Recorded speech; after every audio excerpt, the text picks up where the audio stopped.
There was a palpable anger on the floor of Nigerian Senate as senators took turn to hear their view on the deplorable security situation in the country. Debating on the matter of urgent importance raised by Senator Sani Musa at the plenary, Senator lamented that the country had moved into a state of total collapse and urged the President Muhammadu Buhari to take full responsibility for the massive security failure in the country.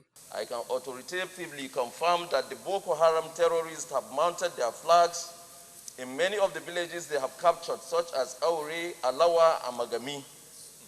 Inhabitants of these war-torn parts of the states have been abandoned and left to their fates, thereby compelling them to wallow in perpetual agony and abject misery. That the continuous security challenges and related attacks by bandits in towns, villages, and communities in Shiroro, Rafi, and Munya local government areas of Niger State have meted untold hardship on the people and has subjected the affected areas under serious survival threats. If this menace is not drastically addressed, the attacks will continue, and the danger is that it may escalate further to other communities, which are mostly farming communities, and the farmers may desert their farms this season, and this will negatively affect the food sufficiency and economic diversification policy of the federal government. I don't intend to re-emphasize the fact that any government that cannot protect its citizens, whether it is local government or state or federal, has lost legitimacy. Mr. President, the situation we found out in our country today is not irreversible. It is that the problem is that we have not been able to pay sufficient attention or take this matter seriously. Sri Lanka, Colombia, Israel, they've gone through this road and they overcame them. So we should not be ashamed to seek support and assistance of such countries to help us. We had COVID-19 in this country in year 2020. Some states were shut down in order to deal with that situation. I think this time has come for a place like Niger State to be completely shut down and protect their citizens so that we'll be able to save those who are still alive. If we cannot do that, then we are not serious and then we are not fair to those who are alive. Those people who are killed in Nigeria on the basis of senatorial zone or geopolitical zone on a daily basis are more than 10 senators who are present. We are here 109. They kill more than 109 people every day in every geopolitical zone of this country. These are not just statistics, they are human beings. So, Mr. President, time has come for us, if possible, to shut down this Senate and be able to find a solution to this matter. If we need to meet here again tomorrow, or maybe on executive session, and revisit all this issue I've said before, and represent it to the federal government, I think it is worth the day. If care is not taken, we are all going to be consumed in this place. Sitting here pretending to say that we are the people of the country, until when one of us is killed, before we know precisely what is the problem on ground. Our relations, our people cannot sleep. Every day killings here, killings there, killing over there. Kidnapping, raping. What do we do? And the funny thing about us, Nigerians, we will sit there and make a lot of noise. At the end of the day, nothing can be done. Very good in executing there, we can talk and all this, and nothing will be done by Nigerians.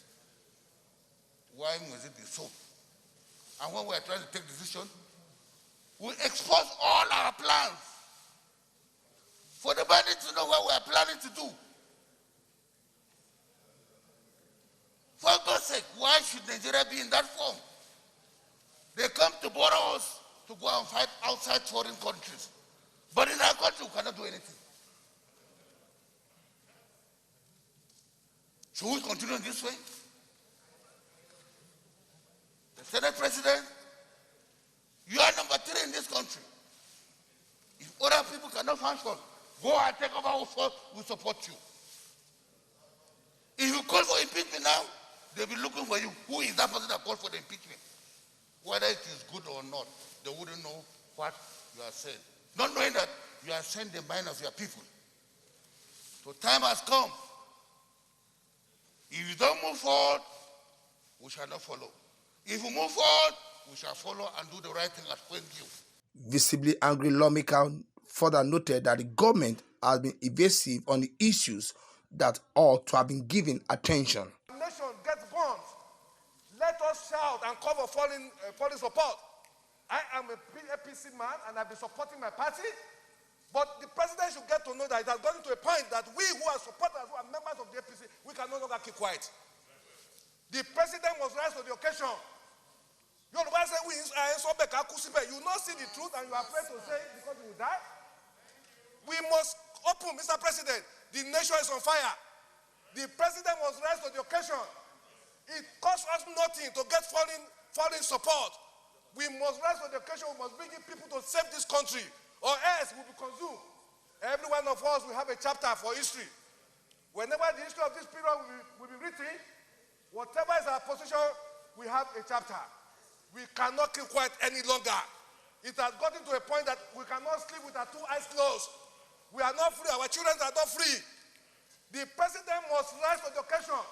There's no nation that is so powerful that doesn't need support of other nations. Individual cannot say you will leave the war without any other person with you. So we must rise. The situation is our security system has collapsed. It has failed. And because it has failed, we need to look for foreign support. It costs Nigeria nothing. We cannot save this country. We stay in our homes. Our country is bleeding. People are in poverty. There's no food. People are hungry. Insecurity is threatening us. We cannot pretend. It's better we're not here. Than to not see that here. People are dying. Every day Nigerians are dying. We must rise to the occasion. And so me, Mr. President.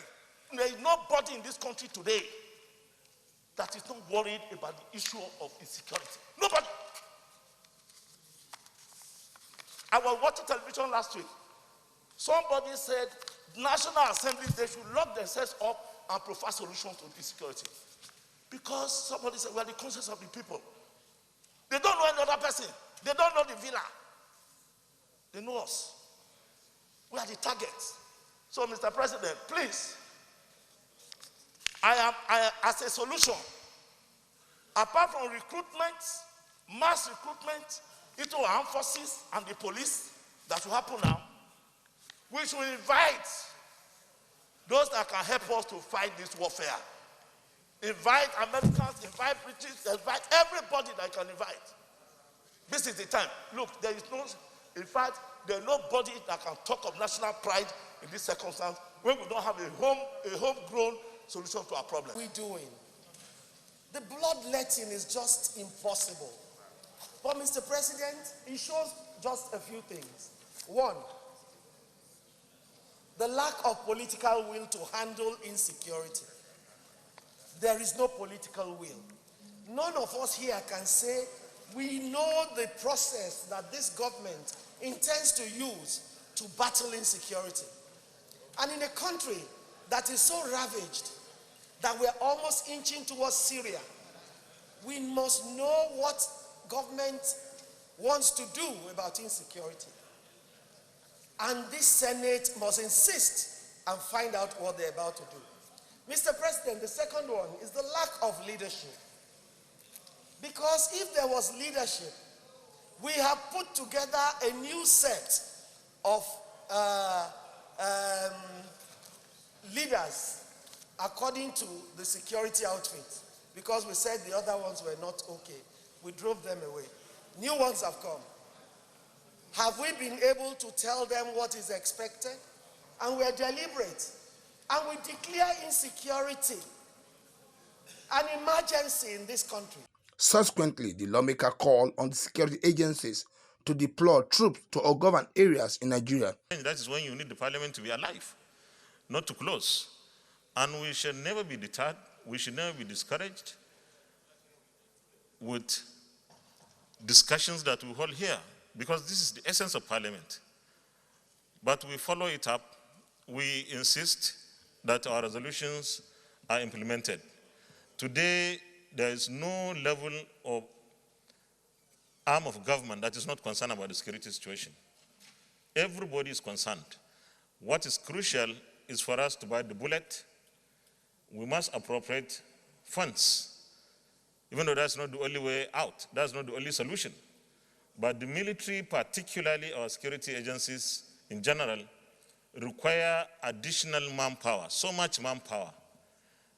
And I believe that they cannot just recruit people without funds being appropriated for them to do that. So we need to have supplementary budget to fund not only the recruitment of additional personnel, but also procurement of weapons and platforms. It's going to be expensive, but that's an investment that is worthwhile. A minute silence was observed for the victims of the callous act of the criminality in the country.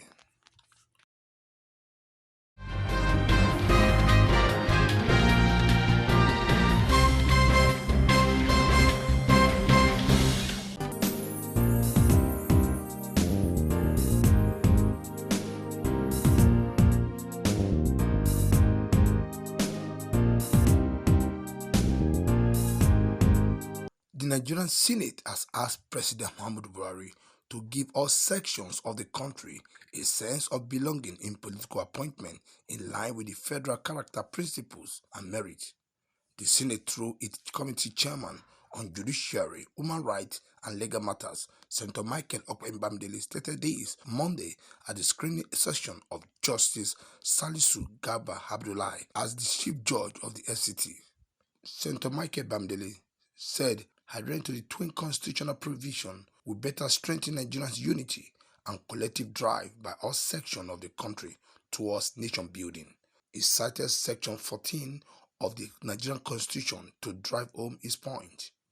The above cited constitutional provision clearly states that the composition of the government of the Federation of any of its agencies and the conduct of its affairs shall be carried out in such a manner as to reflect the federal character of Nigeria and the need to promote national unity and also to command national loyalty, thereby ensuring that there shall be no predominance of persons from a few states or from a few ethnic or other sectional groups in that government or in any of its agencies.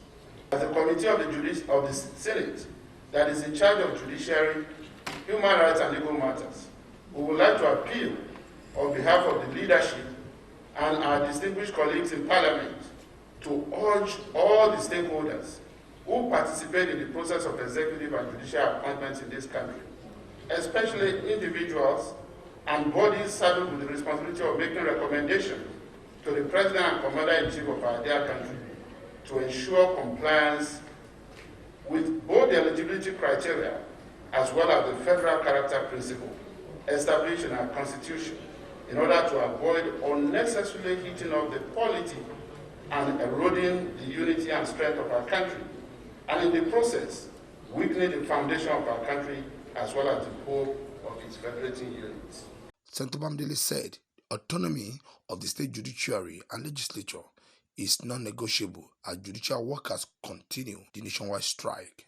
He urged state governors to soften their stand to ensure constitutional provision on judicial and legislative independence to be fully observed.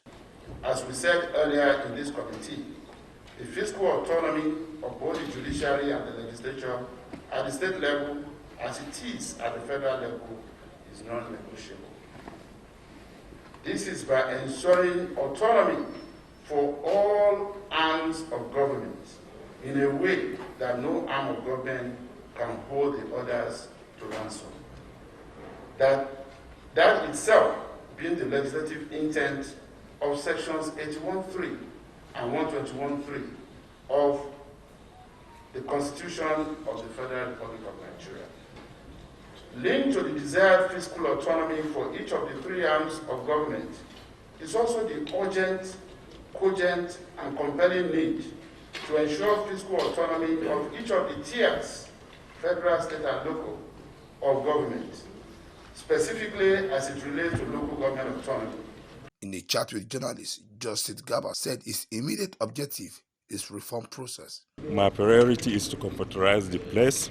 Automation of the court should be my priority within this short time.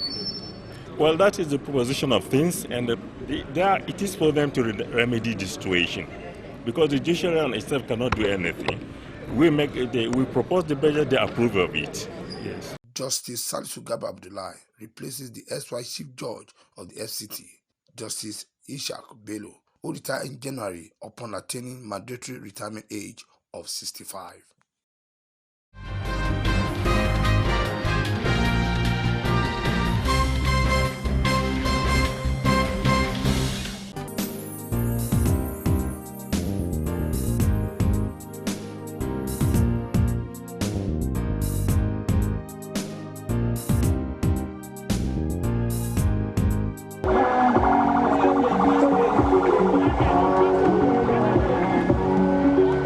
Abuja, the Federal Capital Territory, stands still as Prince Ned Nwoko led a malaria awareness walk in commemoration of World Malaria Day 2021, noting that it is possible to eradicate malaria in Africa, starting with Nigeria. He was joined by his wife Regina Daniel, as well as other Nollywood celebrities, musicians, and comedians. The road walk was held along major city routes within the Federal Capital Territory, witnessing amazing musical presentations, food for participants, and most especially sensitization of Nigerians. Or doing our environmentals on month ends. No. The real solutions are exactly what I've been advocating for. That is total sanitation of Nigeria, beginning with waste management, from homes, offices to streets, and then collection points to be established towards the establishment of, at least in every local government area, one recycling plant. We can't move dirt from gutter to the streets and back to the gutter and expect mosquitoes to disappear. They will not disappear. So we must look at long-term solution. It might not be easy for us, but this is exactly what we need. So sanitation is number one solution. Ned Nwoko also used the opportunity to address the crowd who joined advocacy work, such the need for sanitation, waste management, vaccine development, and fumigation, as those are sustainable approach to ensure a malaria-free Nigeria and Africa. There is possibly nobody here who is not aware of the import of what we're doing. It's all about eradication of malaria in Africa, starting with Nigeria.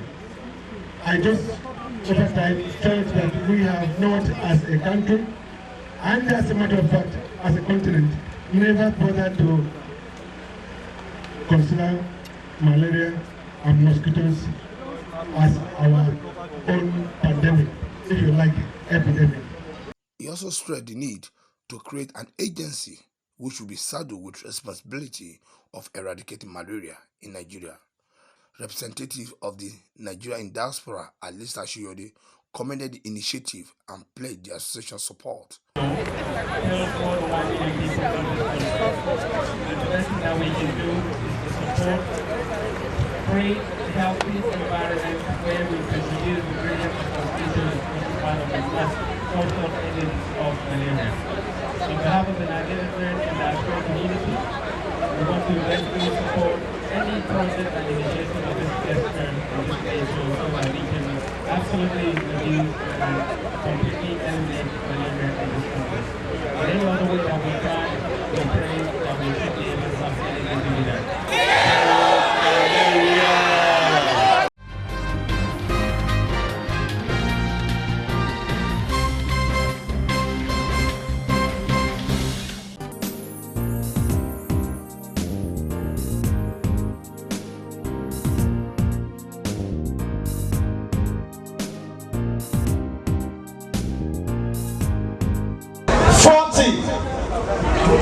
$45, $49, $49 and a half, $50. Friends and family of Ambassador Joseph Osaworo gathered in GRA Benin to thank God for his life at 50. Ambassador Joseph Osaworo, owner of Benin-based hotel, who is also a philanthropist, could not hide his joy at 50 as he expressed gratitude to God for sparing his life. Joseph Osaworo named is synonymous with entertainment industry in Edo State because of his immense contribution.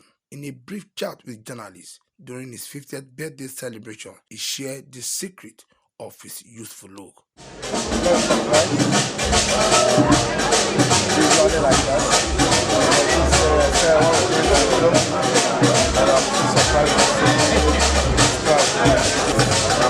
People say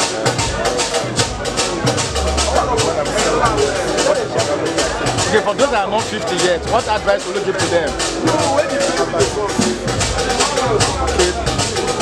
the work of God. Keep exercising yourself when you are doing your workout.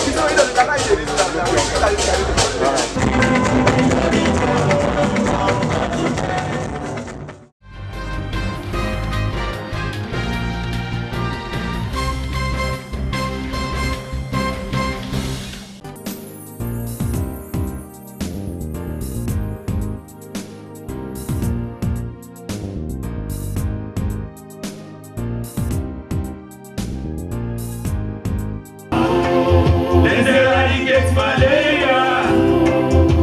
For so long it's been our prayers.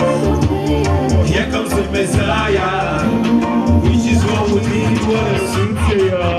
The #1 malaria eradication campaigner in Nigeria, Prince Ned Nwoko, has challenged Nigerian youth to be creative and proactive about the future in order to make positive impact in the society. Prince Nwoko gave the advice at the grand finale of his Antarctica Experience Challenge, where 10 finalists were invited to display their creativity. Youths should remain steadfast. They should get good education. They should get good training. Those who are looking for skills in various industries, someday, somehow, they'll be discovered. They'll be discovered to be who they want to be in life.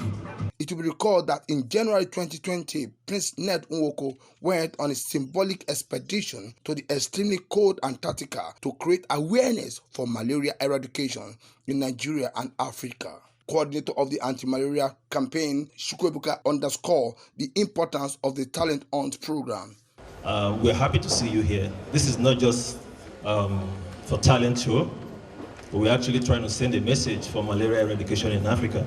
And this Antarctica experience is actually very symbolic to this.